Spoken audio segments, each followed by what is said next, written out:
So just as autumn is closing in, I felt the time was right to head south. I'd done a fair bit of preparation. Here's a quick throwback to last week as I hit up Ray's to sort out my gear linkage. We took the gear stick out and here we are, replacing the old with the new, using the wire brush here to give it all a good clean up. Then it was a case of putting it all back together once again. Ray showed me the ropes. Actually a fairly straightforward repair, but one that was well overdue. On the morning of the crossing over to Calais, I arrived at Dover and it was absolutely hammering it down once again, signifying I'd made a good decision to say goodbye to the UK and head back down south. Great skies to begin the trip, guys. We've made it over. We're in France, about 2 hours south from Calais. We're going to be heading today towards Paris and then onwards and upwards. Who knows how far I'll get today, but not starting too early as I was feeling pretty knackered. So yeah guys, that's the crack today. Going to go now to a spring and then on to Paris. I always find these long drives give me plenty of time to reflect, not only on the summer just past, but also on the direction in which I want to move going forward. It was actually great to get a break in the rain so I could have a little walk around and let Maya stretch her legs. Stopping for a little croque monsieur and pain au chocolat, trying out my French. French is not the best, to be fair, but we're learning. So petit peu, parler. No, what would be the phrase? Un petit peu français. That's all I keep saying. So I found this on the maps. There was very limited information on what this was when it was built, but nonetheless a good spot to save for future reference.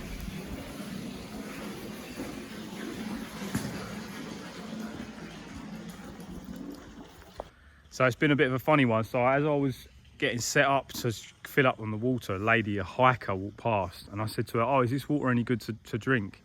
And she was like, "Oh, I'm not sure. So she rang the city hall and the city hall basically didn't know either. They're like, "I'm not sure."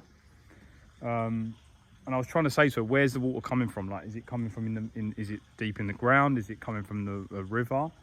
I mean, it's quite a funny one, isn't it? It's like with these things, because you never sort of know. But I did say to her, "Look, I've got you know, 2 filters in there, and so the water will go through 2 filters. But plus, if you look at the water, it looks pretty clear. So what I'll do is I'll take this for now. This will do me for now, but I'm going to look for another better spring further along the road."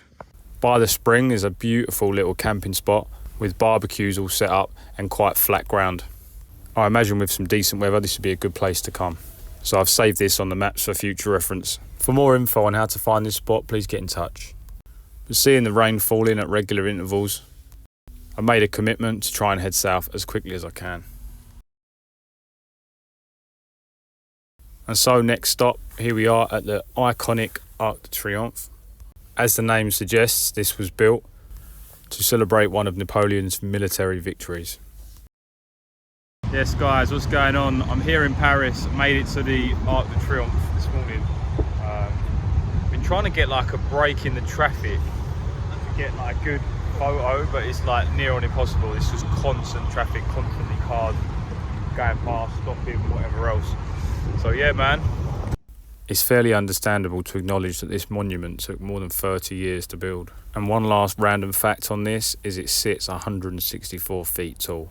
I had one request on BlaBlaCar to collect someone from the airport, but it's going the other way. It's going back to Charles de Gaulle airport, and I just said to the geezer, like, "Mate, like it's just too stressful, man.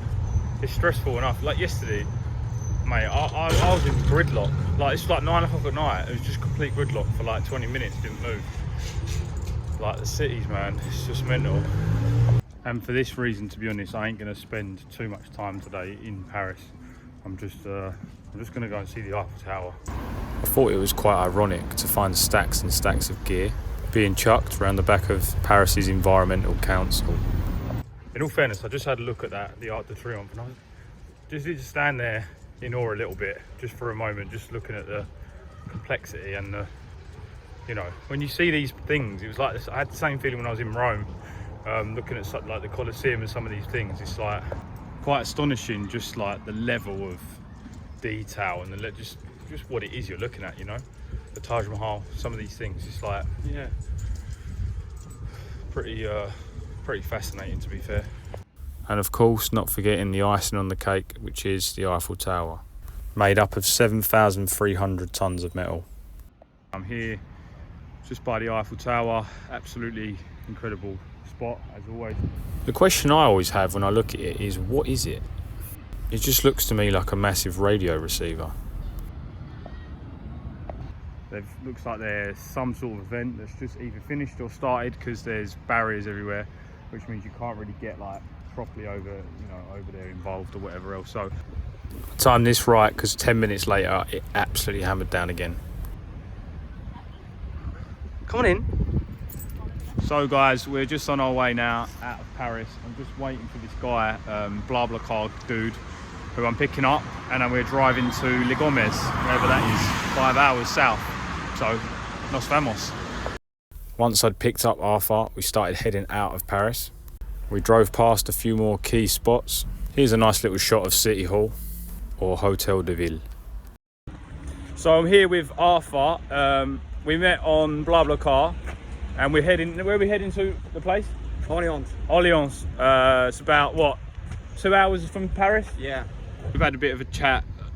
I'm gonna have to ask him to tell this story from his last experience with BlaBlaCar. Very briefly, go for it. Tell us the story. Yeah, so I was supposed to take my BlaBlaCar at something like 10 in the evening, and at 9:30, the guy texts me and says, okay, I'll be late, so you have to wait 2 hours more. So I waited, and then when he came, he said, I'm really sorry, but I want to buy like tools, that's it, but oh no, tiles.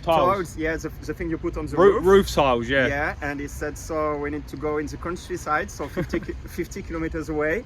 Are you fine with that? I said, yeah, okay.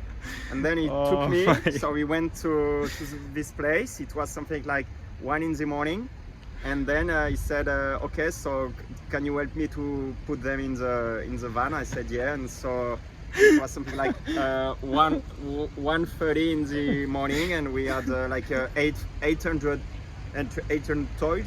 That's it. Tiles to put in the. So 1:30 in the morning, you were carrying tiles. Yeah, and I came back home at something like 3:30. Terrible. In the morning, he got. Oh mate. One last final thing to shout out was the Notre Dame Cathedral. Spectacular every time. I'm gonna head south. That's the plan. Keep up to date with all my journey as I head south. I really don't know how far south, but for now I've just got to follow the sun. So much love for watching this one, guys, and have an amazing week.